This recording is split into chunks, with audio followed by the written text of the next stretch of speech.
I look at a loss, when a team goes out and loses a game, they're more inclined to look in the mirror, to look within and say, okay, how can I be better? How can we be better? About resilience, 20 years ago, 25 years ago, you had a big contract with the Orlando Magic. You were fighting, right? You never gave up. You almost died, right, in a surgery. And that tells a lot about you as a person, as a fighter. Right. So you were never giving up. You were always going there. And maybe business is about that, right? Because it's about failure. What would you tell yourself, young Grant, 25 years ago? I would probably just sort of tell myself, as crazy as this might sound, to enjoy the journey.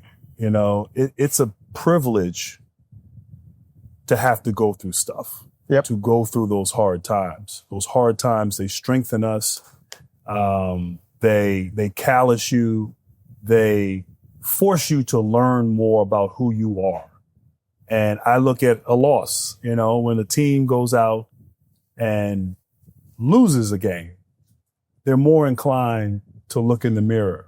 Yeah, they're more inclined to look within and say, okay, how can I be better? How can we be better? To kind of just appreciate the opportunity to go through it. Sometimes winning can mask problems. Right.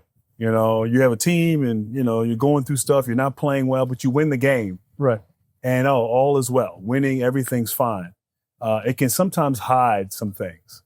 But when you lose, you now are forced to really go through an exercise of self-improvement. You're exposed. You're exposed. Yeah. And so in a weird kind of way, that whole injury saga, as hard as that was, as disappointing as that was, as much it may have affected my legacy as a basketball player, it forced me to get better as a human being, as a husband, as a father, just overall. And so I would tell myself, don't be so hard on yourself. Come on. As crazy as it sounds, enjoy the process.